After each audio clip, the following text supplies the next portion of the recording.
Hello, happy Tuesday. We are on, May is a long month, y'all.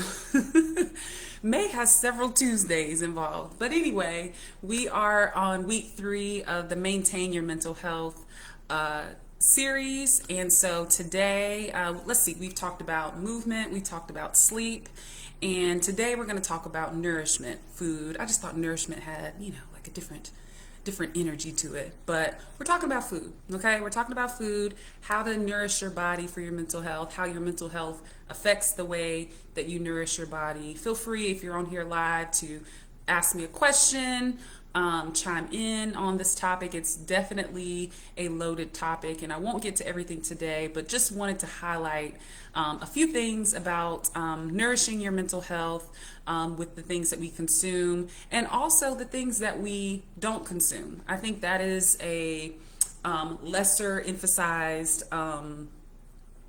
factor that plays into your mental health, just as much as what you eat affects how you function mentally. What you're not eating is also affecting you. So if you're not eating, period, or if you are not eating enough of the right nutrients, those can also affect the way you function and the quality of your mental health. So I want to put a disclaimer out there that I am not a registered dietitian. I am not a nutrition coach, and mostly, for the most part, I stay away from the food conversation.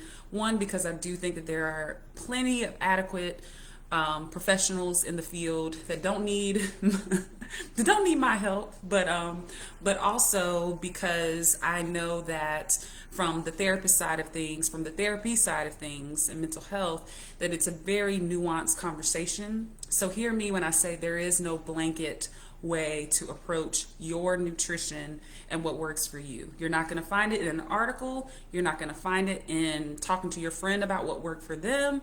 You're just not going to find what works for your body anywhere on the internet. So I just want to go ahead and put that out there before you listen in on my talk and I give you my 2 cents.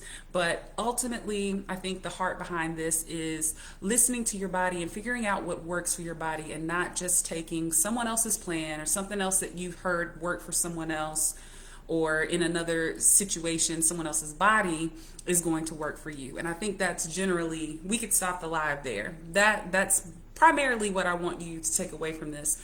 But there are some overarching, type of themes that go along with how food affects the stress in your body, and also the way that mental health can affect your food intake, your appetite, your relationship with food, all that good stuff. So if I had to give you all one thing to take away from this on the front end, is to better understand how food affects your body and to understand your relationship with food, which is emotional. Okay, so thinking about both of those things as we have this conversation, I think is going to be most beneficial. So let's dive in.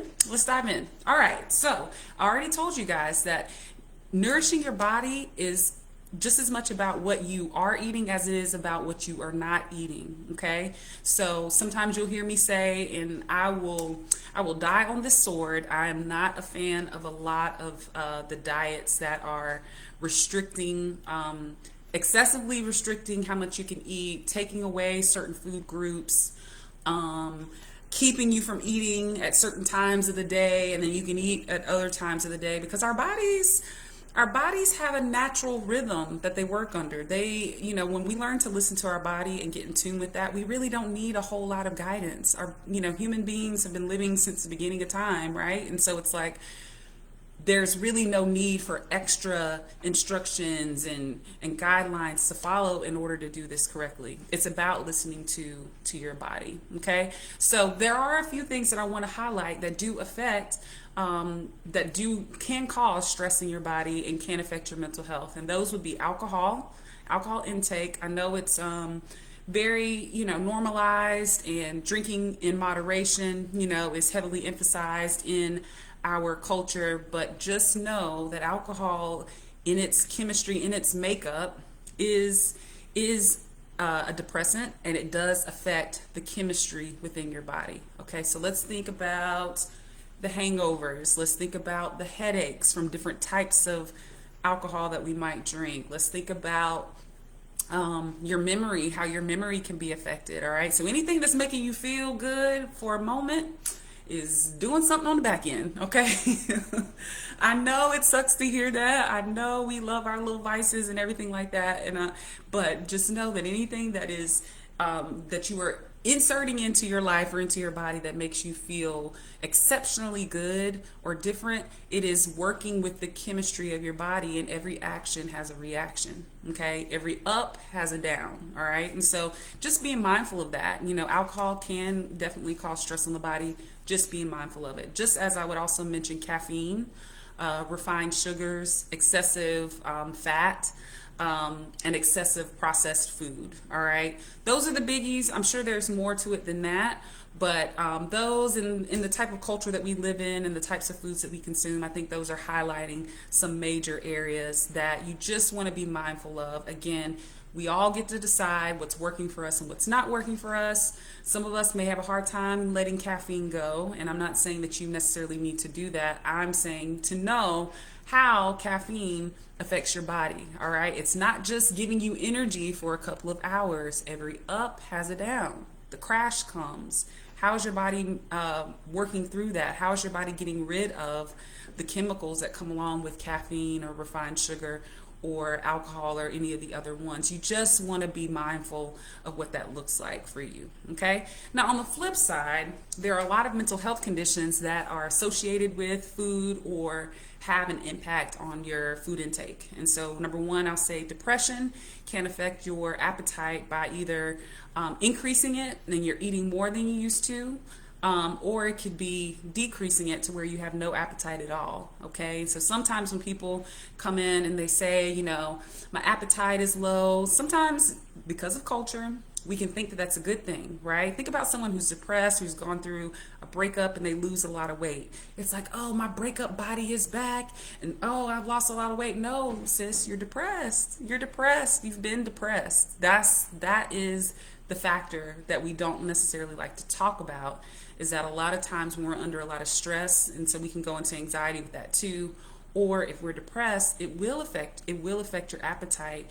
And either way it goes, it's not necessarily a good thing. Okay, and so you just want to be mindful that even through a breakup where you may enjoy the weight loss, or you may feel like you're getting things done and you don't have time to stop when you're super stressed, all of that stuff has a response on your, or has an impact on your body. On the flip side, where's your body getting the energy from? Where is it deriving it from? What is it taking internally to continue showing up and to continue thinking and doing things without proper nourishment? So depression and anxiety are, major mental health, common mental health conditions that also have some symptoms that are related to your appetite. You always want to make sure that if you are talking about your symptoms with a professional, that you mention what your diet is like. And then oftentimes, on the flip side of that, we can tend to overeat when we're in those, when we are struggling with those two conditions, due to eating our feelings, finding that comfort. You know, even as children, we find comfort in getting food, getting breast milk from our moms. You know what I mean? So there is an element of finding comfort in food. And when you have a mental health condition that's kind of exasperated all of that, it really can send you into an overeating type of lifestyle. Again, trying to get that comfort, but just not really getting it in the ways that you need to. So if you find yourself doing either of the two, overly overeating or not eating enough, it is very important that you find a middle ground with that and work towards a healthy balance so that you can function. Okay, so if you're low energy and haven't been eating, it's going to be hard to pull yourself out of depression and get the support that you need without the energy to do so. And so just knowing how that works together, I think, is very important. Okay, some other things, some other disorders that I just want to highlight here is anorexia. We have anorexia, which there's a lot of clinical criteria for this, but it's basically a extreme form of under eating. Okay, and so this really covers a broad spectrum. There isn't a body type. Technically, I should say there is a certain body type that fits the standard criteria when we're talking about being diagnosed with it, but I have seen and heard of people in all types of bodies struggling with anorexia. Okay, so don't think that that necessarily comes with a certain look to it. It's really about your relationship with food, how you allow yourself to consume food or not, is really kind of one of the foundational points of that anorexia diagnosis. On the other side of things, we have bulimia. Bulimia is can take a couple of different forms, but people with bulimia will find themselves eating, maybe even binge eating. It doesn't have to be a binge, it could just be eating in general, but oftentimes it's a binge, like eating more than they normally would or that they feel like they should have, and then finding ways to purge that. So most people, when they hear bulimia, they think of people who will make themselves vomit in order to purge it, but also purging can be taking laxatives. Purging can include vomiting. It can also include excessive exercise. That is one that I don't think most people know about. So when you hear people saying, I'm working off calories that I ate the other day or I ate earlier today, I'm not saying that they have a diagnosis. I'm saying that that is a disordered eating symptom or a disordered eating sign. Okay? And so we want to be very careful about how we make ourselves purge from things that maybe need a different course of action to handle or to move through. Okay? Some other ones that I would like to highlight is binge eating disorder. Binge eating disorder is similar to bulimia, but without the purging part. And so this is just a situation where a person overeats excessively to the point of physical ailments, physical issues, and well past the mark of being full. Okay, it's a compulsive. All these are very compulsive. A lot of times it is hard to stop. It's not just a willpower type of thing. It's something that really is going to require, some support, some treatment to figure out. And so I think that people who struggle with a binge eating disorder, more often than the other ones, get a character or morale type of judgment placed on them. You lack self-control, you're lazy, you're doing this, you're doing that, when really all of these disorders are hovering in the same category. And just as much as it's hard to control or hard to stop the behaviors that are consistent with anorexia or bulimia, it's very hard to stop binge eating as well. So if that's something you struggle with, I always encourage giving grace and getting the support that you need. It's not just a character flaw. It's not just a willpower issue. You may have something else going on that needs your attention. And the last one that I'll mention is orthorexia. And this is a newer concept. This is coming from straight out of diet culture. It really is. And it's really anybody who is compulsively and obsessively focused on clean eating. All right. We've all heard it. Clean eating is best for you. It gives you so much energy. It does this, it does that. You'll lose weight. Your stomach fat will go away. We get all of these messages from diet culture that harp on clean eating or becoming vegan. We see people becoming vegan for reasons that are not really in alignment with what veganism is actually about. And so these are all can kind of be in that orthorexia category that basically says that certain foods are safe and are good to eat, and then certain foods are bad. And that person becomes obsessed with the good foods and has very strict rules around what they can and can't eat. All right. This is a very fine line. Yes, we do need to be mindful of what we're putting in our mouths.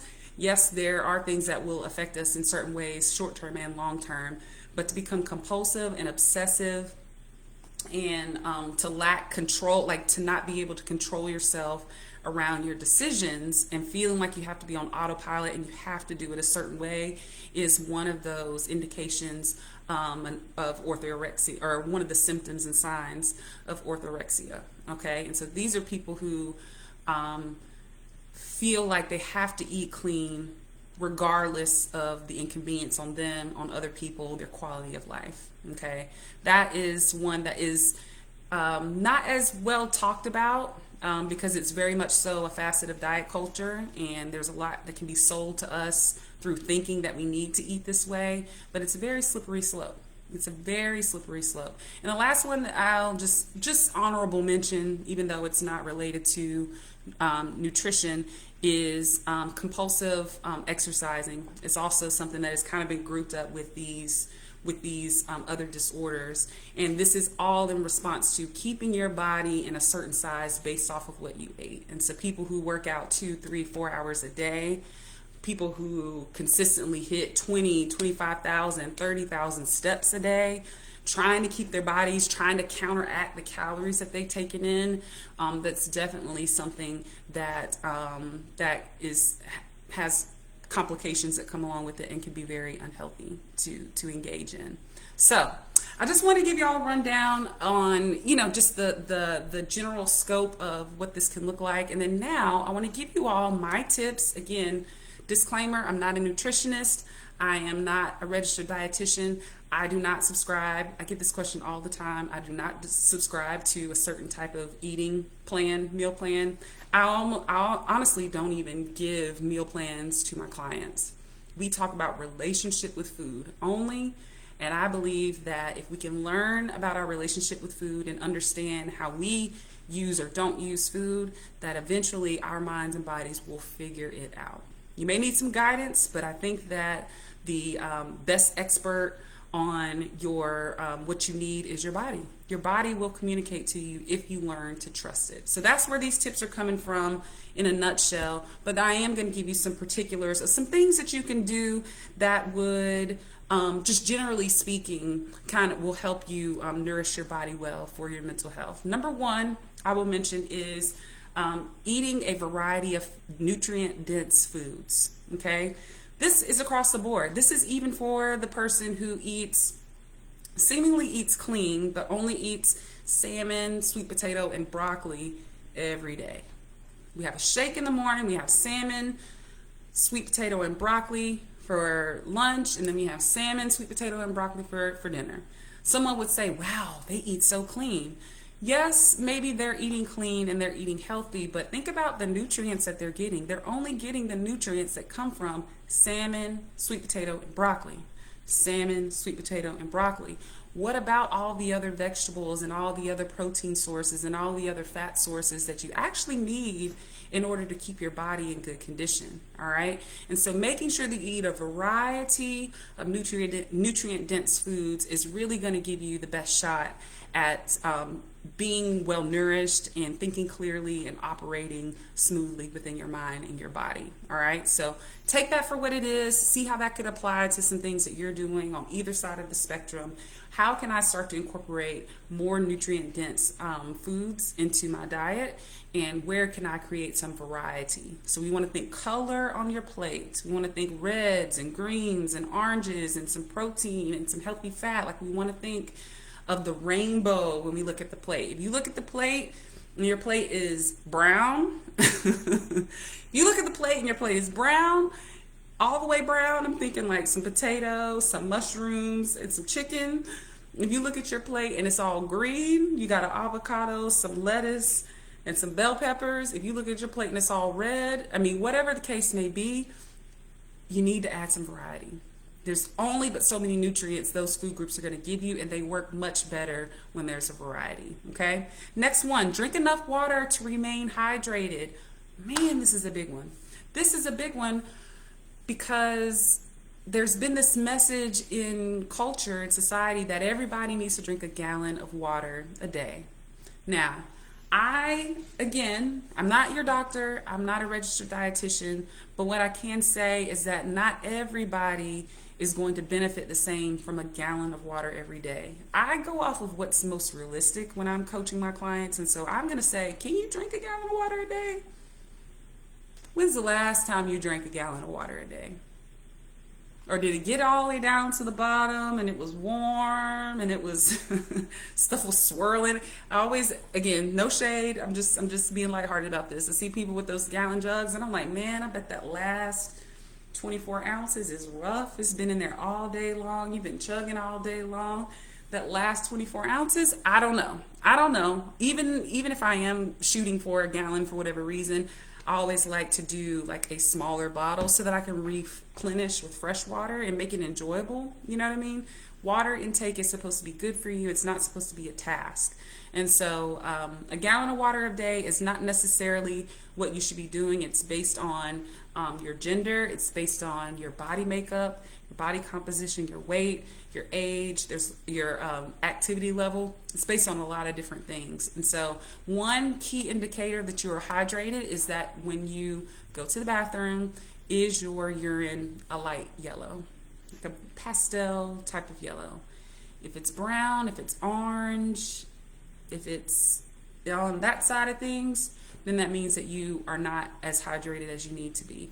If it's completely clear, then I know most people say, oh man, it's just clear, it's just clear. Your body needs to use the water that it's taking in. And so if you're chugging a bunch of water and you're peeing it right out, your body is really not using that water to spread to your limbs and to get to your hair and your nails and your skin and all these places that we want it to go. Your body is saying, we don't have room for this. So we're flushing it on out. We're flushing it on out. Even the good things maybe that are in your body that aren't needing to be flushed out at that rate are being flushed out. And so if your pee is clear, I would say it's okay to dial it back a little bit. Give your body time to really use and to soak up the water that you're taking instead of just feeling like it has to flush it out for lack of space. Okay? The next thing that I'll say is learn your body's hunger cues and your full cues. This is going to require us to slow down. Eating on the go, eating in the car, all those things can be very distracting, and it's really hard to pay attention to what your body is saying. And if you're overworked and stressed and busy, you may miss the cue that you're actually hungry until you get home and the world settles down and you're able to take a deep breath, and then all of a sudden you're just ravenous and you just can't help but eat everything in sight. That is not a lack of control on eating when you get home. That's a result of not listening to hunger cues throughout the day. So be sure that you know what the culprit is for the struggle that you're having, and that eating, not eating all day and then binging at night is actually a normal response to having not eaten all day. And most people would say, man, I just got to control my nighttime snacking. I don't know. I'm just emotionally eating when I get home. I can't help it. And it's like, no, you really haven't eaten breakfast. You haven't eaten lunch. You haven't had any snacks all day, and your body is playing catch up. Actually, it's a normal response. All right.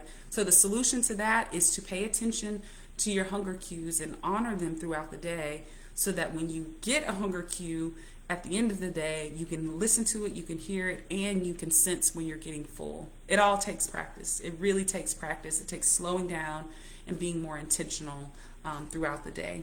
And the last thing that I will say is seek guidance from a registered dietitian. 100%, if you are trying to start a new lifestyle, you need to seek guidance from a registered dietitian if at all possible. Now, I know everyone can't access that type of professional service. I do understand that. That's where the other tips can come into play to kind of help you get in the right direction. But at the end of the day, where you need to be getting your specific nutritional advice from is from a registered dietitian. There are a lot of amazing people out there with a lot of information about nutrition coaches and all this kind of stuff. And I'm not saying that they can't be credible sources, but if you would like to know my recommendation, it would be to seek a registered dietitian. And I'm actually going to drop a registered dietitian's contact information, Bashira, in the comments under this video, and in the caption of this video, so that you all can reach out to her. I really love her. She has been a part of some of the talks that I've had with my own coaching clients to give us a good overview of some things. I love, love, love her approach to nutrition, and so I will definitely be plugging her here, and then I'm gonna plug her in the comments so that you guys can reach out to her if you want to.